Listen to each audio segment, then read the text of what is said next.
Whelan Presley and Van Ho Funeral Homes have been serving Quad City families and veterans for over 100 years. Whelan Presley is located in Rock Island, Milan, Reynolds, and Van Ho in East Moline, proudly supporting WQPT.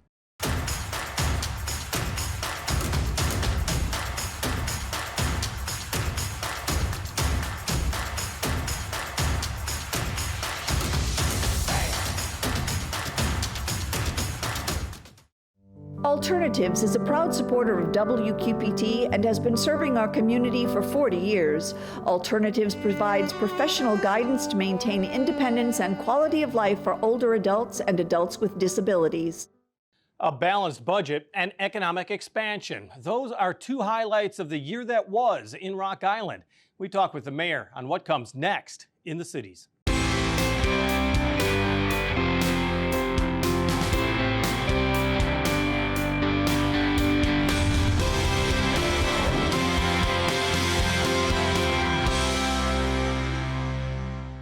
Rock Island is looking at 2024 as a year to build on what happened the year before, and that theme is Forward Together.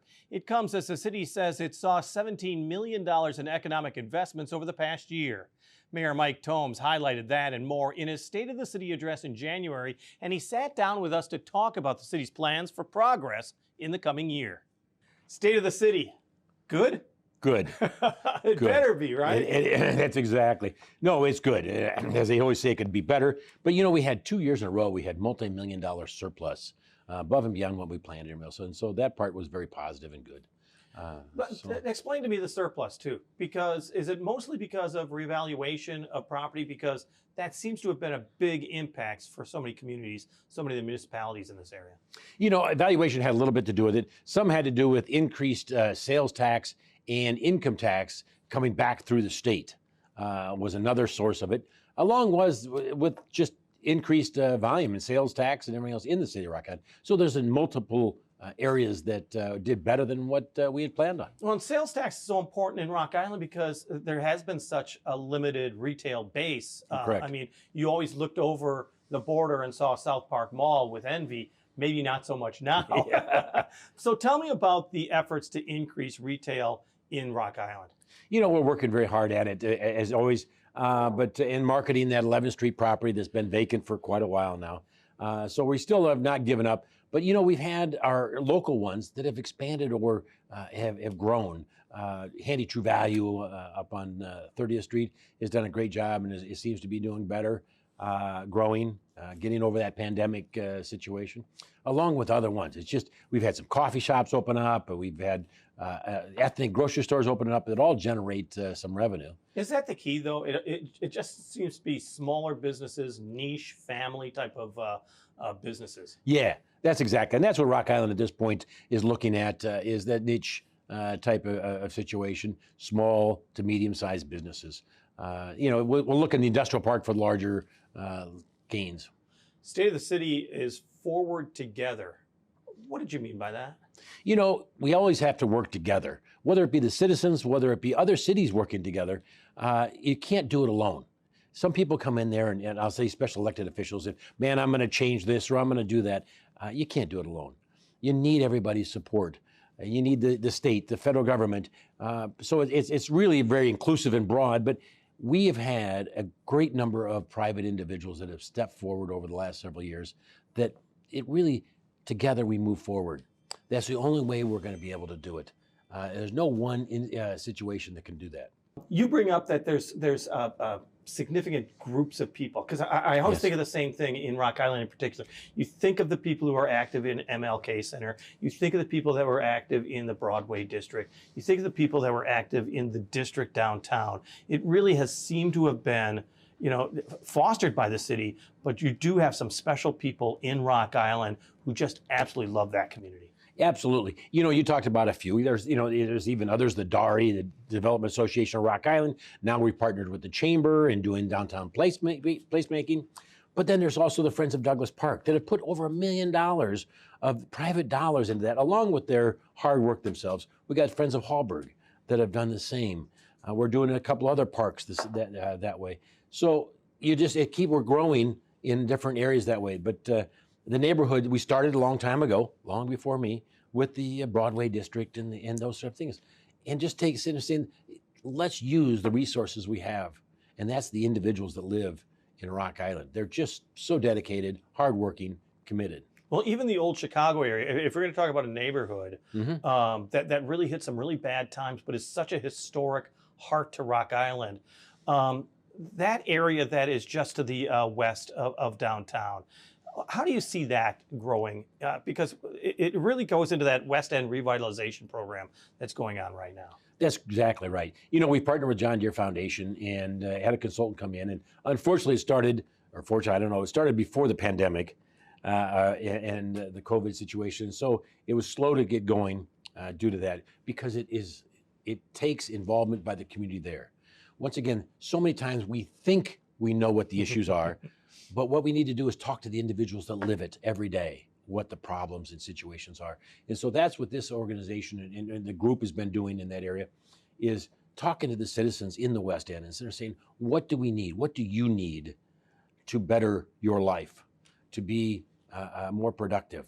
And so we're just finishing that up. We're on phase 2 right now, and just finishing up. They'll be reporting to the city council here in the next month of what their findings are and where the next steps are, what we need to do.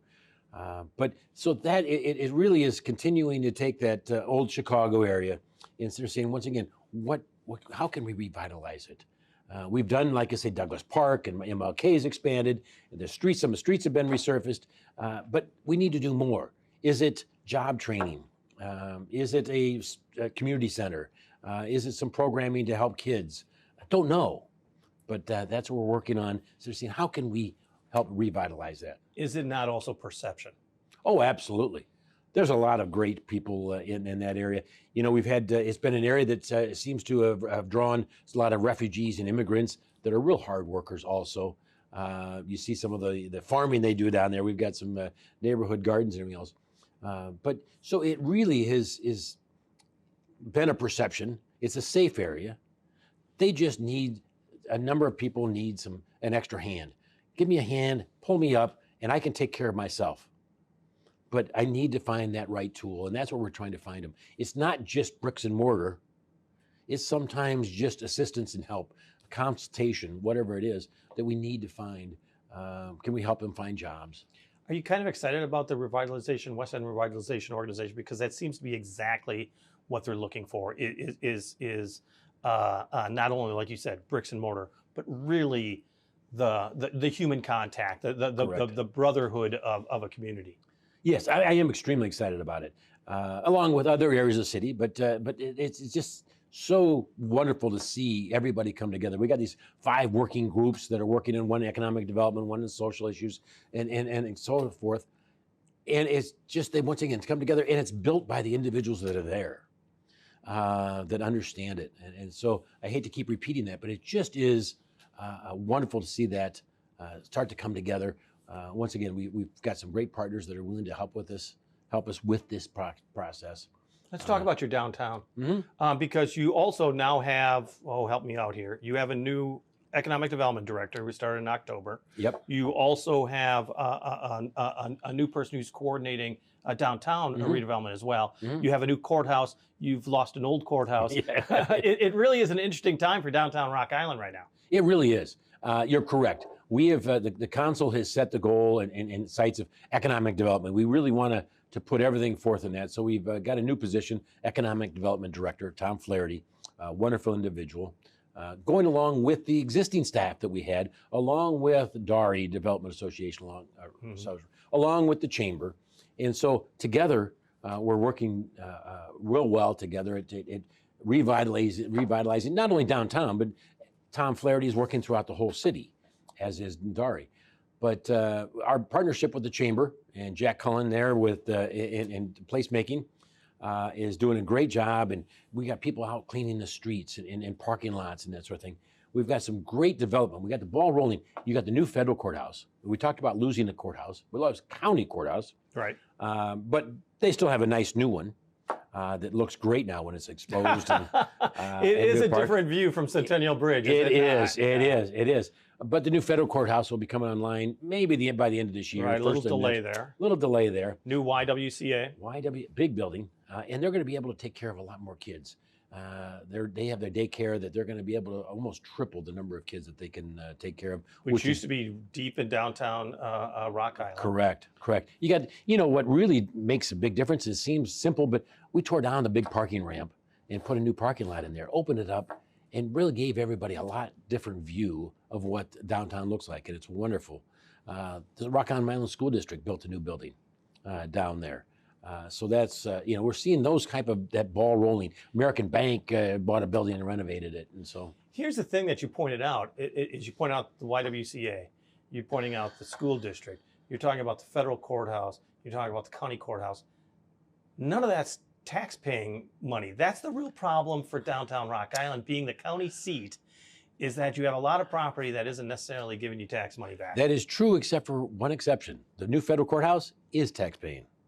That's a private developer that did it. That's right, and they're renting it back. And they're leasing it back to the federal government, so it's now on the tax rolls where it wasn't before. Right. It was in the old post office, and so that is a new big gain, because that's going to be a $40 million plus building. Because that used to be like 2 Minutes Insurance, was it not? That's correct, that Okay. location. And then what happens with the old courthouse? The old federal courthouse? The old federal courthouse, the old Right. post office, is That's right. Believe it or not, the post office is still open, the retail side of it, not too many employees in there. Right. So we don't know. We're trying to get a hold of the right individuals there to find out what we can help stimulate that. Is it something that we can work on tearing that building down, building something else there, and still putting a post office down below, build some apartments? So that story is yet to be told, what's going to happen there. But the old Al Class buildings that are right out across from Schriever Park just got demoed. They were blighted. There was a fire. Those came down. Mm-hmm. The old Bear Manufacturing building came down. So we're getting rid of a lot of blight also and opening up some green space for new development. Is the key really housing? I mean, it's so important to get your occupancy rate. I mean, so many buildings are taken. The search for affordable housing, so difficult for so many people. Is housing such a priority for a city like Rock Island? Housing is a priority, but at this point we are turning the focus to, I'll call it market rate housing.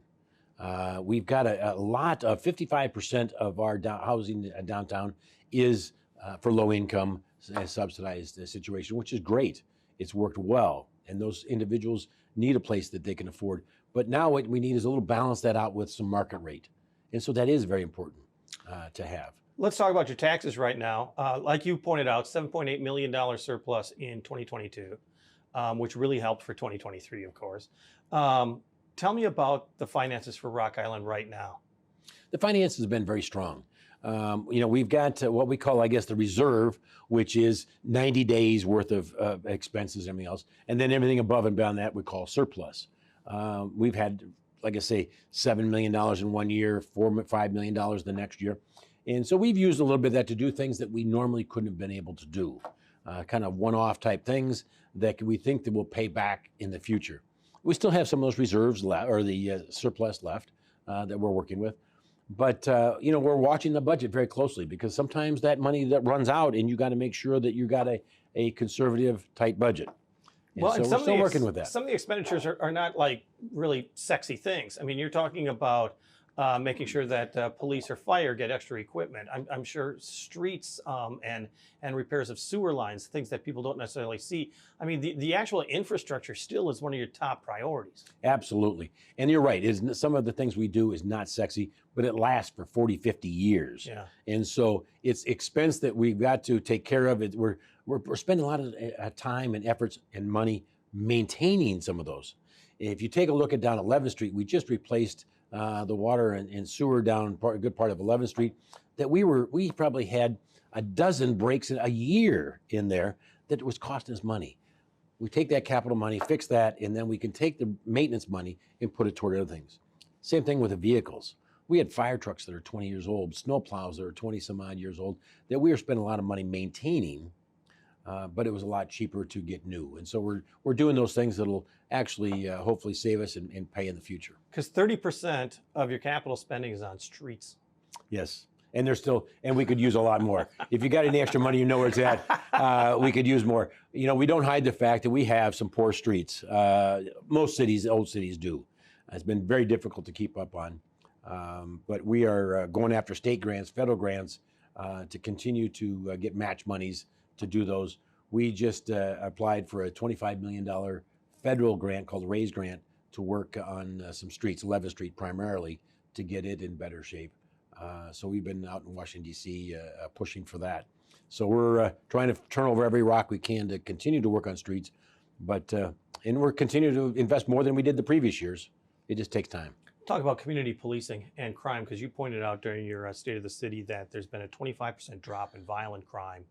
Gun seizures are up 20%. Mm-hmm. What does that mean for the average Rock Island citizen? You know, I got to say that on the surface it says you're safer.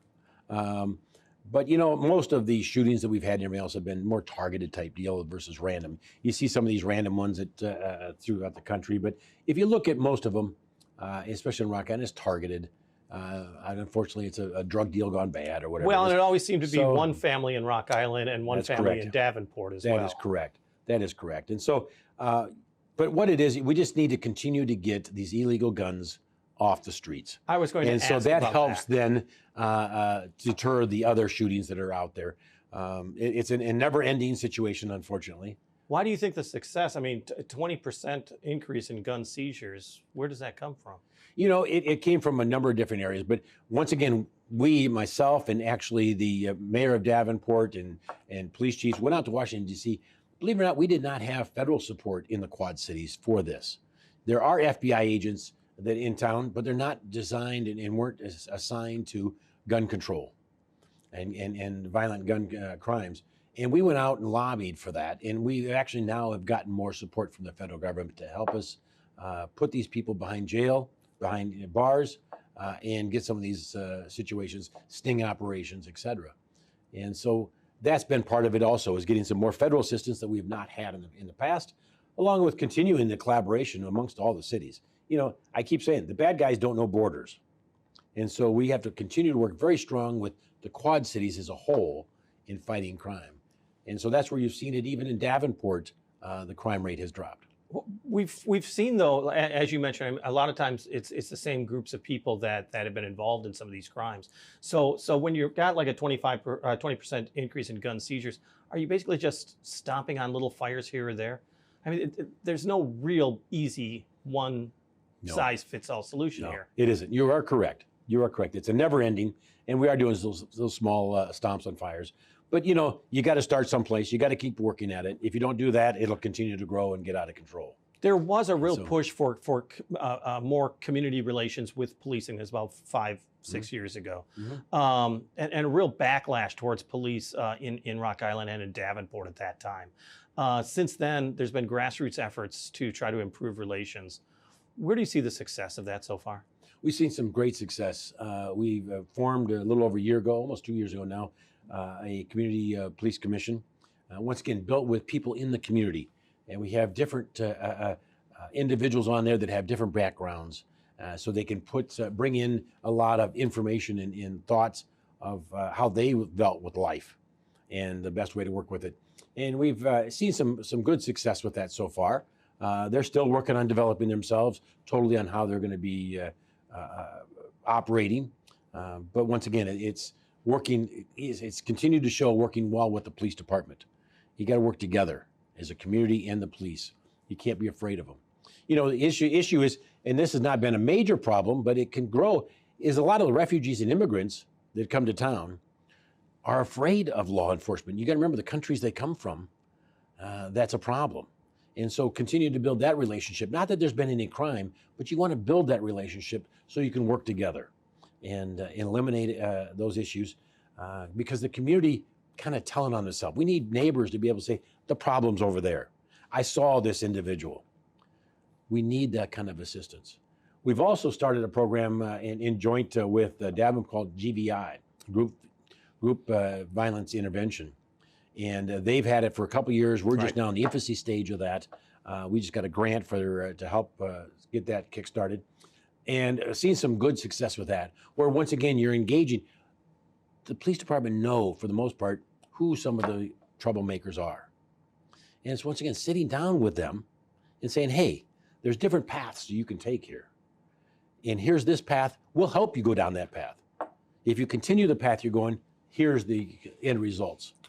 So let's work on it. What assistance can we give you to help out? I did see that you were initiating GBI on this side of the river in Rock Island. What did you like about the program that you've seen so far in Davenport? Why do you think that can work in Rock Island as well? You know, because it gets down to the grassroots of it. It's a lot of things. Is that I hurt my shoulder, but let me see how I can get down to the root of why I hurt my shoulder. You catch a cold. Well, you can treat the symptoms, but can you treat what's caused it? And so this is one to get it right where it starts. And we see so many, and I'll say youth at this point, it's not always youth, that unfortunately get hanging around a wrong group or whatever. Can we stop that from happening and turn that direction? So it just gets it where it starts. So you gave your state of the city. You said the state of the city is good. What do you see for the future? What is your biggest goal for 2024 right now? You know, the biggest goal is to see a couple different things happen. We have implemented and just started the ball rolling on a number of large projects. We're going to do some revitalization downtown Rock Island. We're going to spend $7.3 million in doing a lot of renovations. Some not so sexy as you talked about underground, but a lot of it we are going to make it sexy. And you got a facade improvement program. Got a facade improvement, working on the fronts of the buildings, the awnings and that sort of thing. But we're going to widen sidewalks so we can do more cafe seating. We're going to put new trees up down there. We're going to put lights that are more pedestrian friendly. We're going to narrow some streets. First Avenue across from Modern Woodman and City Hall, or City area there. We're going to, in 2 years, narrow that down to one lane each way with a turn lane, a bike path, make it more pedestrian friendly across there. We're going to do a roundabout downtown. That's a lot of people. Technically and statistically, they're safer. I know. But in this case, it's going to be a small one and more of an icon type place. We're going to see that start to take place. We're going to do a little renovations of City Hall. But of course, the new federal courthouse line coming on and those same things coming online. This new SSA, special service area with the chamber and everything else, you know, that's what I'm saying is we're seeing the fruits of that just now starting. And it's going to take a little time. It could be 2 years from now before we really see the fruits of it.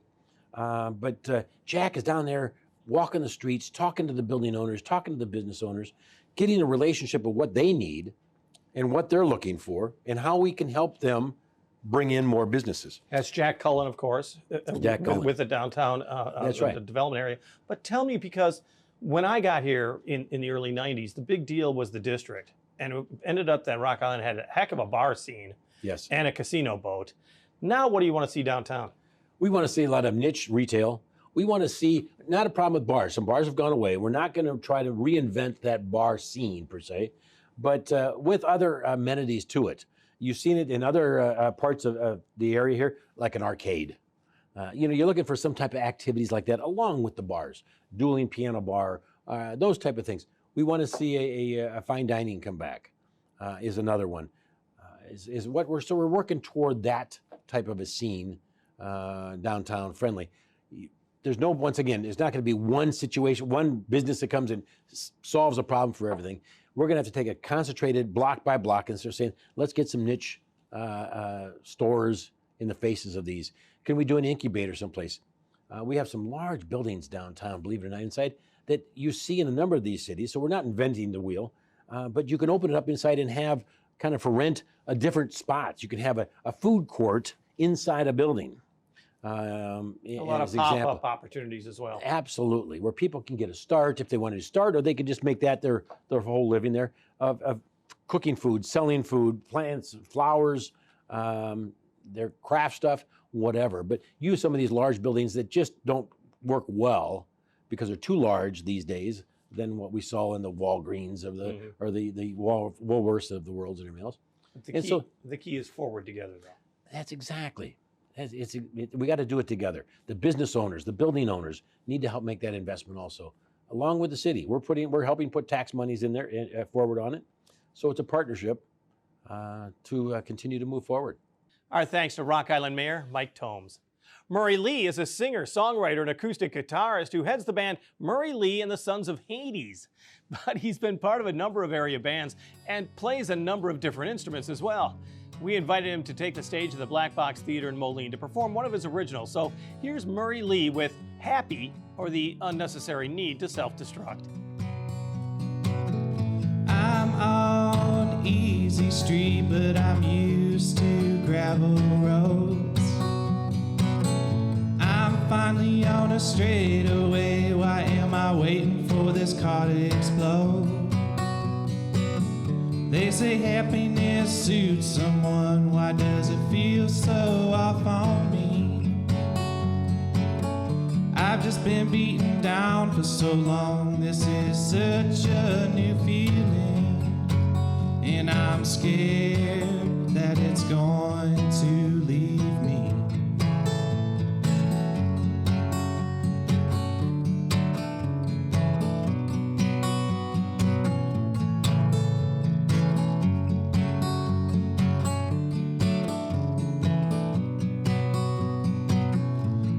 Finally out of the deep end to water shallow and pure. So why am I trying to pull up on this lifeboat's anchor? They say happiness will set you free. Why do I feel like I'm drowning? I've just been swimming for so long. These shallow waters worry me, and I'm scared to be carefree.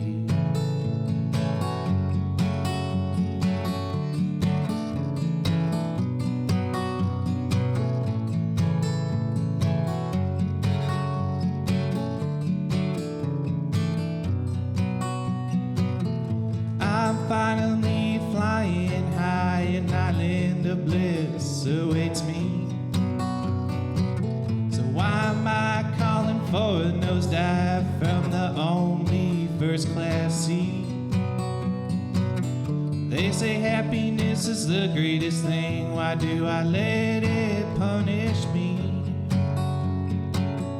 I've just been in a hole for so long. Cloud nine makes me queasy, and I'm scared to be. Oh, I'm scared to be. Yes, I'm scared to be happy. Murray Lee with Happy, or the Unnecessary Need to Self-Destruct, performed at Moline's Black Box Theater. On the air, on the radio, on the web, on your mobile device, and streaming on your computer. Thanks for taking some time to join us as we talk about the issues on the cities.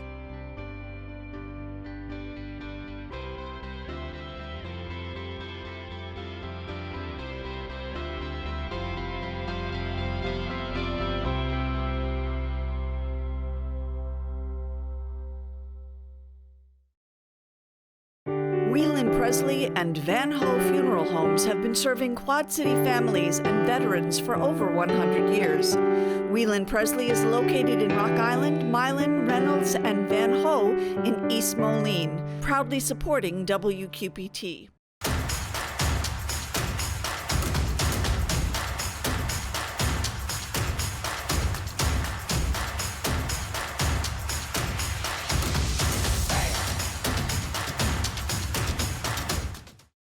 Alternatives is a proud supporter of WQPT and has been serving our community for 40 years. Alternatives provides professional guidance to maintain independence and quality of life for older adults and adults with disabilities.